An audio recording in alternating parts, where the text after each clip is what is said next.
고졸 검정고시 한국사 18. 자, 그러면 이제 애국계몽 운동부터 보겠습니다. 애국계몽 운동은 의병운동처럼 싸워서 저항하는 방법과는 달리 우리가 배우고 실력을 키워서 저항하자라는 방법입니다. 그래서 애국계몽 운동은 주로 단체들을 중심으로 움직여요. 4개 단체 중에서 사실 제일 중요한 건 네 번째 신민회입니다. 먼저 별표를 치고 시작을 하죠. 그렇지만 다른 것도 충분히 나올 수 있기 때문에 봅시다.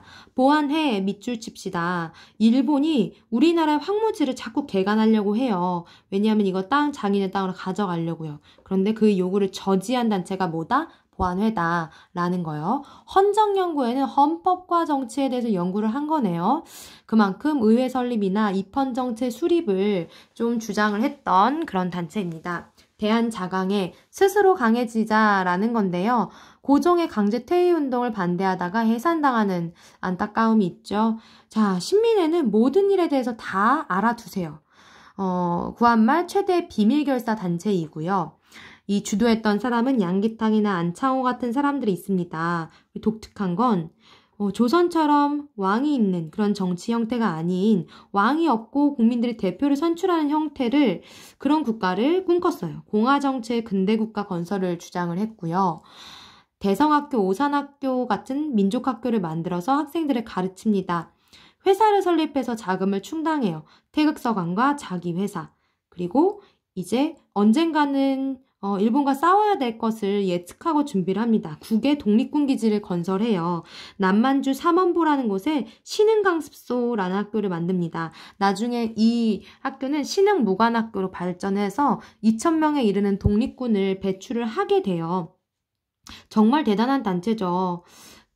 그리고 안타깝게도 백오인 사건이라는 것으로 해체가 되는데요.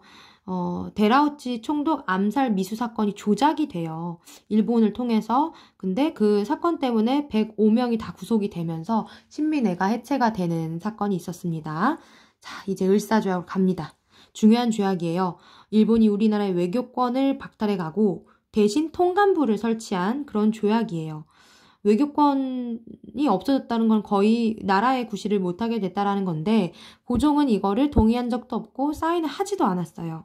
그래서 을사조약의 부당함을 알리기 위해서 네덜란드 헤이그까지 만국평화회의가 열리고 있기 때문에 특사를 파견을 합니다. 그런데 일본은 왜 외교권을 고종이 행사했냐라는 이유를 들어서 고종을 막 퇴위시킵니다. 그래서 우리나라는 마지막 황제 순종으로 바뀌게 되고요. 이 을사조약에는 많은 사람들이 정말 한 거 했어요. 민영환이라는 관리는 자결을 하기도 했고요. 황성신문에 이제 장지연이라는 사람은 오늘 밤에 크게 목 놓아 운다라는 뜻으로 시일야 방성대곡이라는 사설을 실기도 합니다. 그리고 을사오적, 대신 도장 찍은 매국노 오적을 암살하기 위한 오적 암살단까지 결성이 되고요. 장인환과 전명훈은 샌프란시스코에서 내리는 친일 미국 관리죠. 스티븐스를 저격합니다.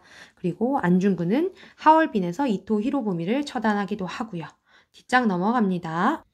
네, 이 시기 열강의 이권 집달이 어떤 형태로 이루어졌는지 볼게요. 먼저 조청 상민 수륙 무역장정이라는 게 이모군란 이후로 맺어지는데 청 상인에게 특권을 굉장히 많이 준 거였어요. 일본이 집중적으로 노렸던 건 우리나라 철도입니다.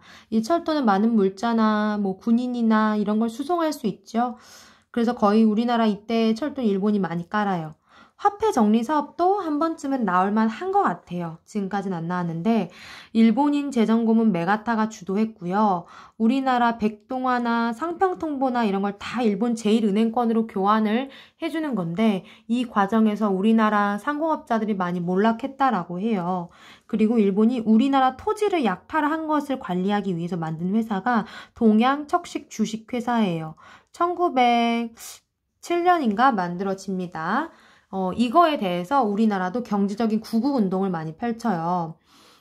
일본이 우리나라 쌀을 많이 막 가져가는데 이러면 우리나라 사람들 먹을 것도 없겠죠? 그래서 곡물 가격이 폭등하자 막 높아지자 그 지방관이 우리나라 지방관이 우리 지역에서는 일본으로 쌀을 유출시키는 것을 당분간 금지합니다 라는 명령을 내릴 수 있었는데요. 이것을 방공령이라고 해요. 전에 문제로 한번 나온 적이 있었어요.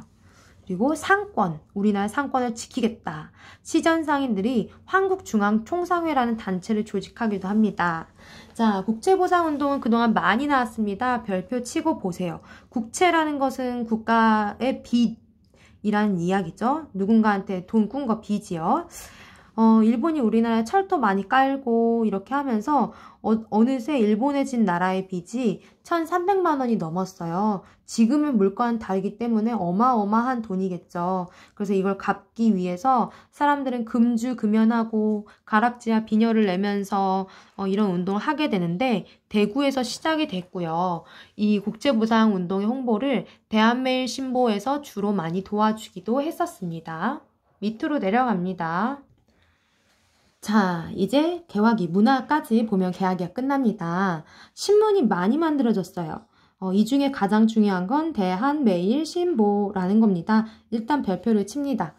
한성순보는 우리나라 최초의 신문이에요. 방문국, 아까 나왔었는데 방문국에서 간행을 했고요.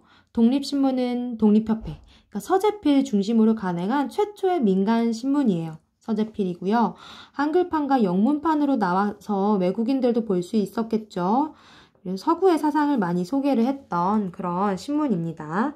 자, 세 번째 황성신문은요. 아까 나왔었는데 을사조약을 비판한 장지연의 시일야 방성대곡을 실어서 유명해졌습니다. 제국신문은 순 한글로 되어 있었기 때문에 한문을 모르는 일반 서민층과 부녀자들도 읽을 수 있었다라는 거. 대한매일신보가 중요한 이유는 그때 당시 가장 인기가 있었어요. 양기탁과 함께 영국인 베델이 발행인으로 있었기 때문에 일본이 뭐라고 하기가 좀 어려워서 반일 논조를 많이 띄웠었죠. 그리고 국채보상운동을 주도했다라는 거. 이때 만들어진 근대시설 다시 한번 볼까요? 철도, 경인선. 1899년에 만들어졌고요. 경부선과 경의선은 1905년에서 1906년 사이에 만들어졌습니다. 다 일본이 깔았어요. 방문국, 기기창, 전한국 있고 병원으로는 나중에 이름이 제중원으로 바뀌게 되는 광해원이 세워집니다. 외국인 선교사 알렌이 요청을 했어요. 갑신정변 때 상처를 입었던 명성황후의 조카 민영익을 살려주고 이거를 이제 요청을 한 거죠. 최초의 서양식 병원이다. 그리고 근대 교육을 했던 곳은 원산학사, 유경공원, 이거 공원 아니에요. 학교 이름이에요. 영재를 육성하는 학교입니다. 그리고 아까 가보기역대 나왔던 교육 입국조서. 종교는 여러 개가 있는데 대종교만 좀 기억해 볼까요? 나올만 해요. 나철과 오기오가 만들었고요. 대종교에서 믿는 건 단군입니다. 뭔가 민족의 힘을 하나로 결집하기 쉽겠죠? 그래서 대종교도들은 국외 무장 투쟁을 많이 합니다.